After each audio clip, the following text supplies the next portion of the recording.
So, welcome everyone again to our classes on personal literature study.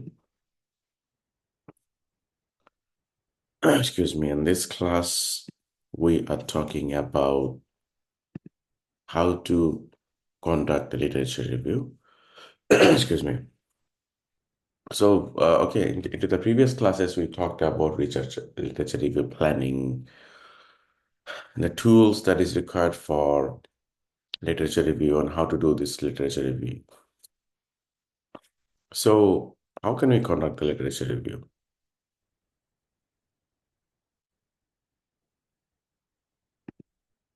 Any answer from anyone? Okay, I can go to the next slide. Excuse me. So, typically from these scholars, they have identified 6 different steps, excuse me, for the literature review conducting.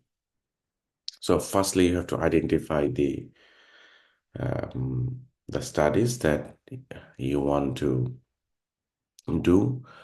Um, that's what you can focus on search strategy or even documenting searching. Excuse me. A bit of that we have already talked, such as some of you have been using snowballing.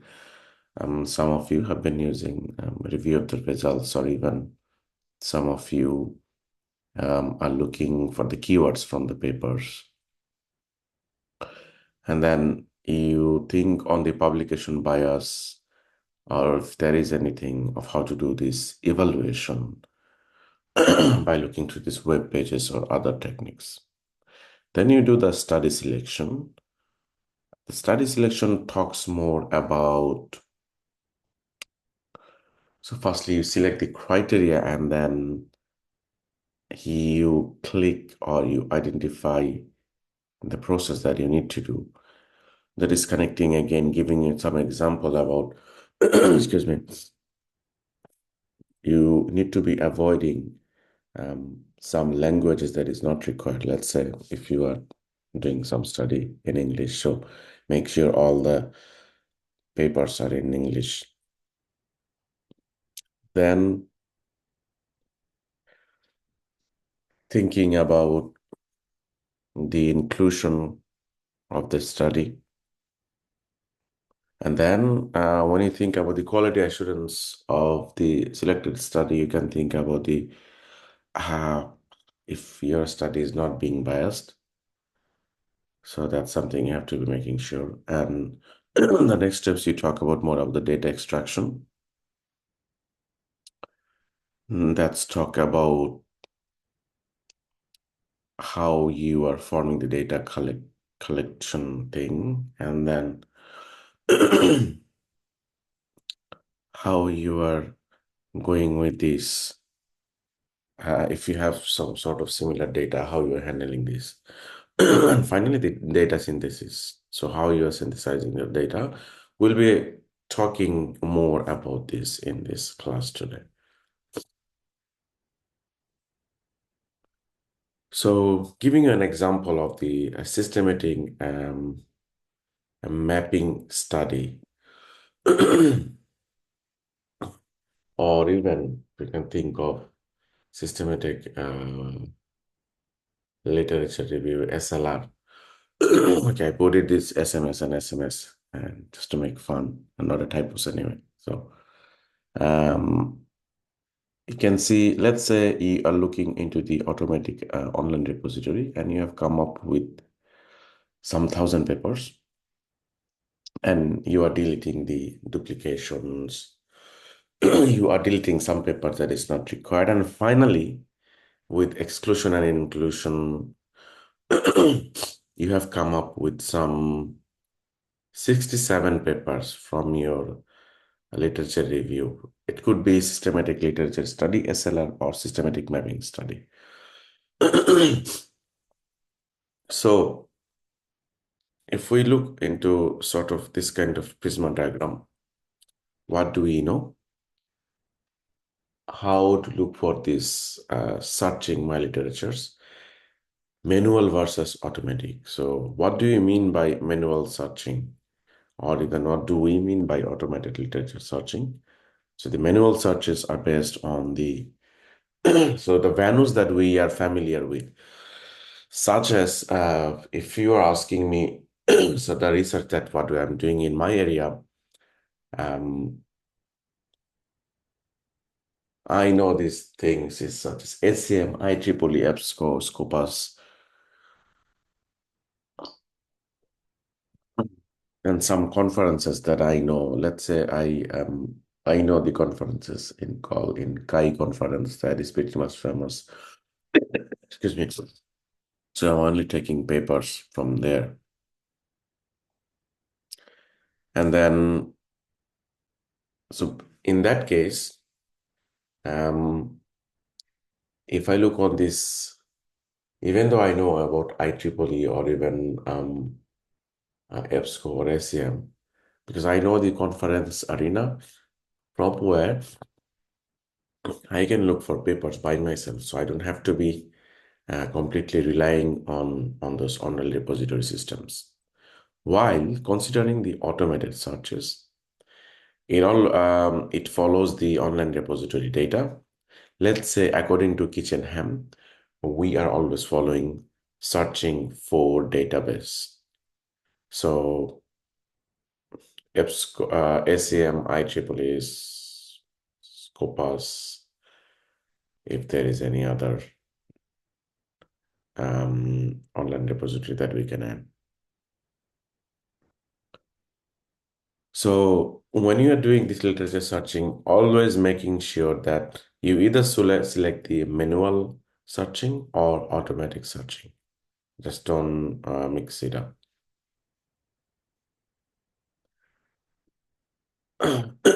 Yeah, so that's what I was telling you, some of the example that I have been using IEEE Explore, SCM, SenseDirect Springer, Scopus, Web of Science. But then again, I'm only selecting either four of them, not necessarily all of it. Any other automated data sources in your mind that you are working in your field? Guys, a quick question.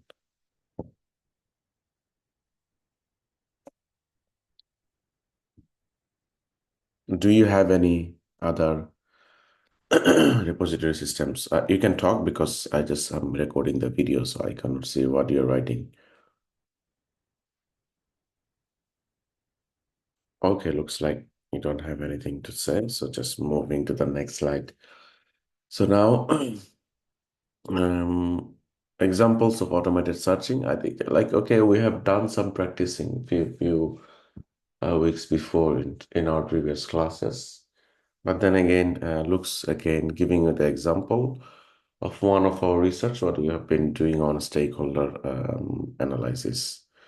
So we looked into these search queries, and then based on that, as you can see, we have found out some 222 paper.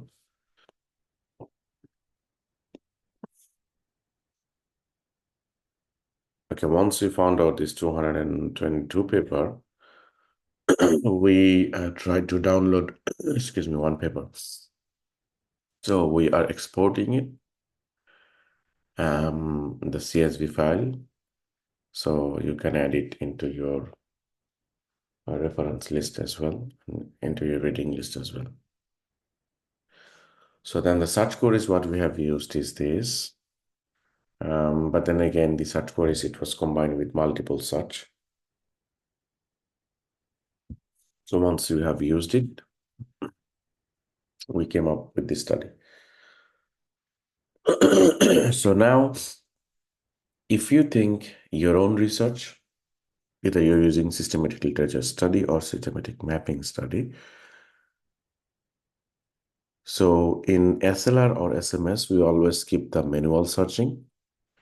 So you need to follow this KitchenHam approach of selecting four databases, and then you do the search questions finding and then collect the information of primary studies in one spreadsheet. So we have already shown you how we have been using an Excel sheet of how to organize those data in the previous classes. So you can see the sort of going back to the videos again, recorded video. So connecting with that output, so the example with the Prisma diagram, which was showing with the systematic mapping study, it showed some 67 papers finally they came up with. So making sure that if your primary study doesn't exceed at the beginning, so the range should be in between 50 to 200 because it takes time to go through with this. So the primary study selection, how you are looking on into the previous class, we were talking about more about how to score a paper. So if you find that some papers are in the higher score, so you add this paper and you can of course do the review with your co-authors or someone within your group who can take the participation of screening and going through the extraction process.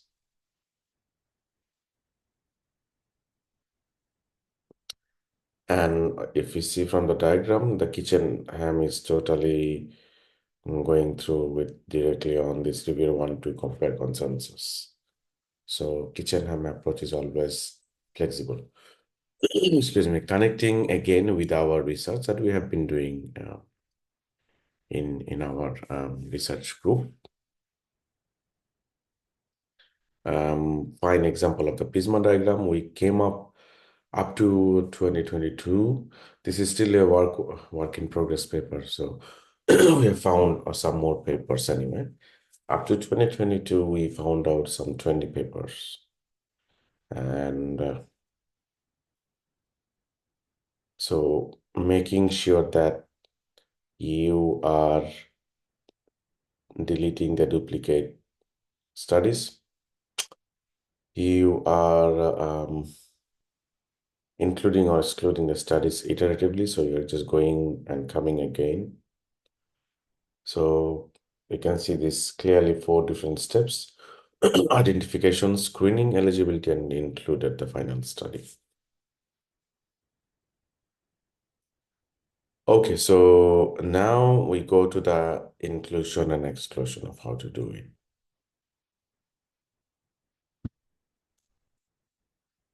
One of our examples in one of our papers, what we did,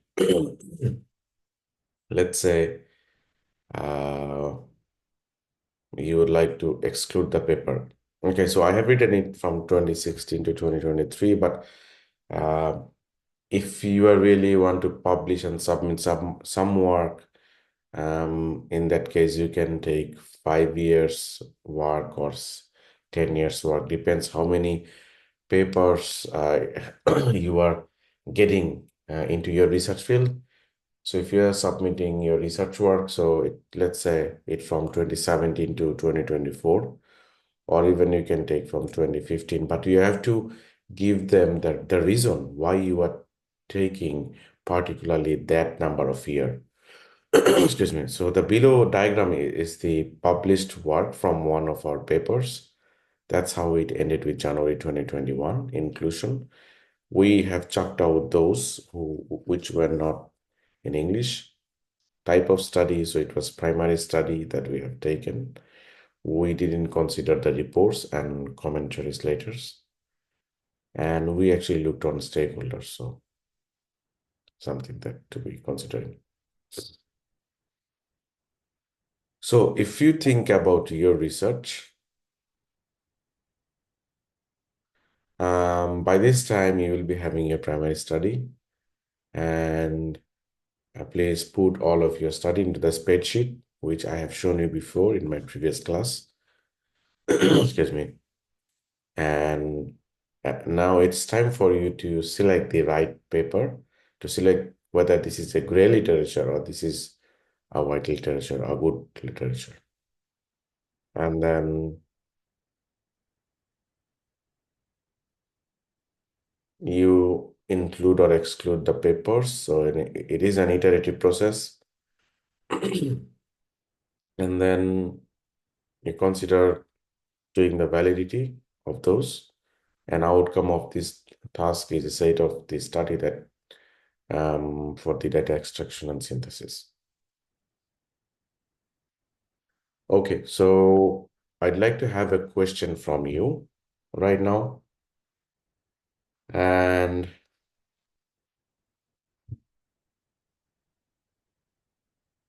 if do not have any questions, please ask question. Let's go for some 5 minutes break. If you do not want any break, I can straight away start, but I'm hoping to get some questions.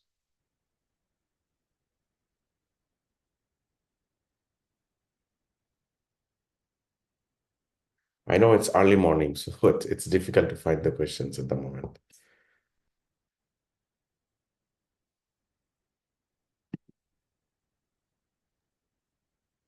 Good morning. Well, I don't have questions because I have already completed this part of the review. But Nice. thank you. Excellent. Thank you, Sania. Thanks.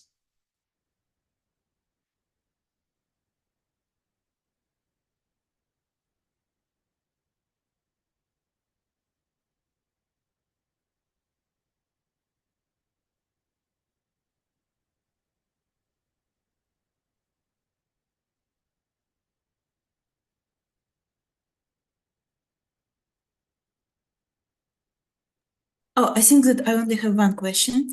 When the article is non-accessible, as you said before, because I also have a lot of such articles in my review, how should I write like just non-accessible and that's it? So I don't have to explain why I can't find this article, right? In the review.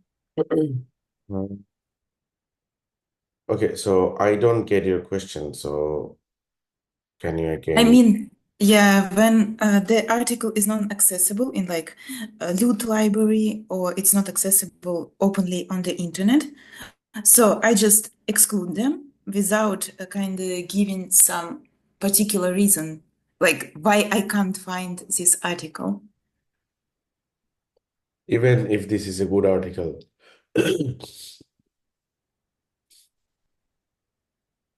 So you mean that if you are not finding any article, let's say that for reading the article, you have to pay $100. So, or quiz. So is that what you mean, that if you are not being able to download that paper, you are just deleting that paper? Oh, okay, I see. No. Yeah, so I'm asking you because uh, well, for example, I found like after in exclusion process, I found some nice papers that I want to read, like just from based on the title and abstract, but it's not accessible in the on the internet, so I can't find it. For example, it's not in the library or it's not in open access anywhere. So I just, for example, I have to pay for this article and I don't want to. So I'm just excluding it without the reason, right? Like without just, it's not accessible. okay, so all the papers should be accessible somehow. Either you pay, because sometimes if you are looking with the data repository, maybe the LUT doesn't, may, in most cases, all the universities, they do have the access of reading the papers. But if you think that paper is very important in your field, it's a recent paper that has some good work. Let's say if there is a very important scholar in your field and they have published a very nice paper that all the peoples are following, then it's not viable that you are skipping that paper. I can recall I was contacting my previous organizations and they had to pay to download some very special IEEE papers, some technical papers, and that were very much needed, because if I lose those papers, I cannot even do my research work. So not necessarily all the cases you have to delete those paper. Sometimes I email the authors on the ResearchGate or even finding their emails if I can read the papers for personal use only. They do send me the papers anyway on ResearchGate. I have had very good experience with this. Okay, so thank you. So rather to ask supervisor for like paying access or just ask directly from the author. Thank you. Yes. I Yeah, thank you. understand. Right. So shall we move to the next round so we finish early? Yes. So data extraction. Now,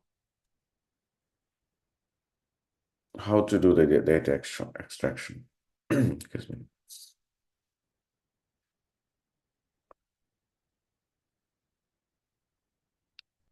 If we think about the data extraction, how I see what I have been doing in my research, what I was finding actually. So I always look on my research question. I always try to make my research question very nice in a way so that I can always try to find the answer from there. And then based on my that specific research question that I have, I always try to find the data and then making some tables and then thinking of what is required to do this validity and kind of stuff. So looking through again to the previous slides, the year of publication, quality score of the study, what kind of papers is that, review type or review scope, um, the topic area from where you are looking on. Excuse me. So the guidelines and other kind of requirements that is needed. If that paper is a conference or this is a workshop or that's a book series, you have to make sure, or even if it is a journal, because in some fields, in some online repository, or even if some publishers, they only, or the reviewers, they only accept the journals into some specific research field. So you have to make sure which kind of papers you are adding into your study to get your paper accepted or reviewed well by the reviewers. And then when you think about the data validity, we think about there are many threats that can be coming. And then, but then again, you have to consider about identifying the whole step-by-step process in protocol, smaller bias that you may have. So thinking about this data validity, you are always thinking how can you follow the steps? Excuse me. So always making sure that you go for the broad searches. Always discuss with our other peers, other research colleagues or someone, and to avoid the publication bias, you always do iterative process. Don't include the gray kind of publications, and always looking for quality venues and kind of things. And then again, connecting with data extraction bias, you are more about, as I have mentioned in my previous slides, actually, it's always good that you take few researchers at a code analyzers. Let's say the example that I was giving you into our literature review, we have been analyzing two of us to find out those 20 papers. But then again, if we think about our authors of that paper that we are trying to build on, we have more than two of them.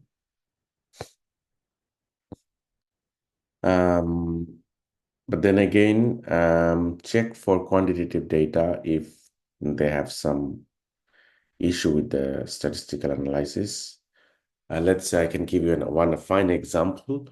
I have been emailed by one researcher from North America that whether I can send him or her some set of data because he or she couldn't find out that much statistical information into my paper, into the journal that I published a few years ago. But of course, I was not adding those data because those were not required. So those kind of things, he or she was also informing me if I cannot give him or her the data, then he or she will not be able to include my paper into his or her study. So I will be also losing my citation, and at the same time, my study will not be included. And it's been nearly five years, so it's in my old machine. So I also need to be looking whether I have those data or not. So yeah. But then again, checking with the reliability, it's important with the researcher. Always do the update queries and everything. We always do the pilot data analysis. Now, are you guys familiar with the extracting the data for meta-analysis? A quick question. Have you done meta-analysis before?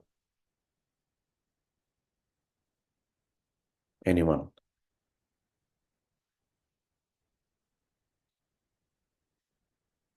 Okay, if you don't haven't done this meta-analysis, then there is a video, and a nice video by a scholar named Scott.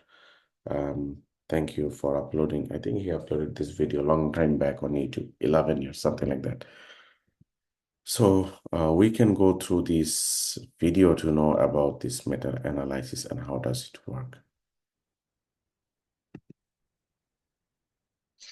Hi, I'm going to walk you through how to do data extraction for meta-analyses. We're going to do this in 3 steps. The first step, we're just going to talk about how to identify and locate the outcomes that you're interested in. So here's the deal. When you're extracting data from an article for a systematic review or meta-analysis, you need to capture certain pieces of information, design characteristics, you need to define your arms or comparison groups, you need to identify the intervention exposure characteristics. These are sometimes called arms details. Then we need to look at outcomes of interest and how they're measured. And then finally, we need to get the actual results, that is the measures of the outcome variables. Now, obviously in this video, we're interested in the outcomes of interest. That's why they're bolded. And so here's the deal. In almost every article you read, they're going to have a ton of different outcomes. You know, authors don't publish generally on one outcome. You know, why waste all the time? You want to focus on a number. Well, here's the deal. For your purpose, you want to ignore a lot of the outcomes and focus only on the outcomes that are germane or relevant to your evidence analysis question. So a lot of this is developing a skill in what to ignore as well as figuring out what you need to identify. And so here's the thing. Often outcomes feel like they're buried, okay? You're on one side of the article, your outcome is on the other, and you got to find your way through this. So let's talk about how to do that. So for clinical trials, outcomes are generally pretty clearly described in the text and tables of the results section. So if you look down there, you'll find it. And let me show you an example. So let's say that we are interested in the effectiveness of different treatments for obesity in children. So here's an article, and what we're really wanting to know is has our treatment group and our control group compare? So we've got all the stuff at the top, you know, the intro, etc. We've got the participants and methods, and we draw on all of this to populate or extract the data for our design, etc. interventions. But what we're really looking for right now is the outcomes. Well, we see. Okay, guys, it's a long video, but you can just maybe just follow these steps. You can just follow this video. It's online. It's by Mr. Scott as a scholar, guys, extracting data for meta-analysis. So I just wanted to have and show you what is going on there. If you would like to use it into your For both our research. lifestyle and our. Yeah, just moving to the next slide now.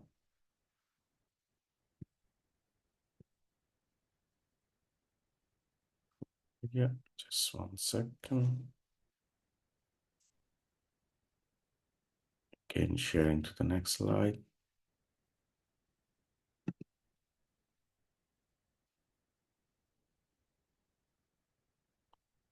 Yeah, so just wanted to give you an example of how this meta-analysis work. But then again, if you think about your research, create a form or a spreadsheet into which you collect your data and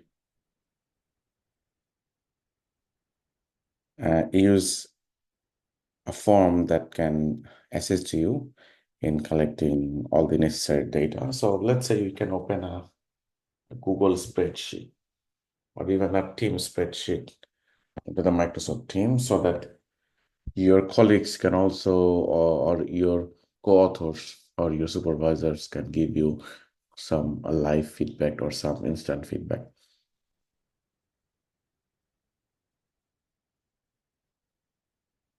And then test the data with a smaller subset of studies to iteratively improve the data collection. And then execute the data extraction from selected set of primary studies. So the outcome that you can think of is the set of data that's for a synthesis phase. Anyway. Now we are talking about the last things, which is data synthesis. So data synthesis is a stage that in the systematic literature review process where the data that you are extracting is actually the outcome or the findings of your individual studies that you have been doing.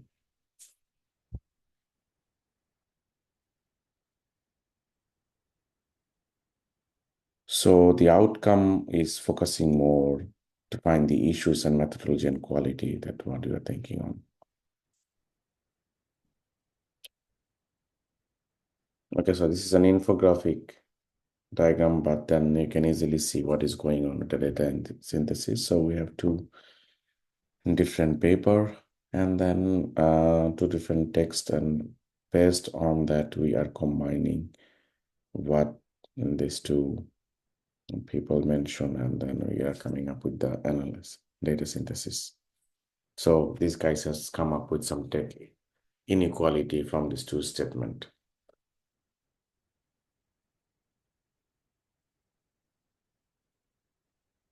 So again, data synthesis, as I have mentioned before, it should be connected with the research question. You can use different methods to the analyze. I've been using quantitative and qualitative analysis by myself, but you can of course use some automated tools like LDA, something like this.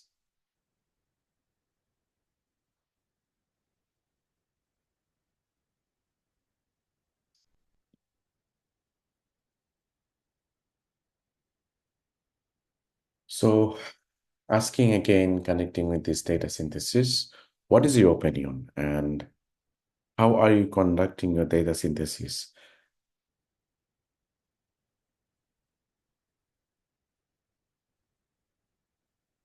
Any answers? Any feedbacks?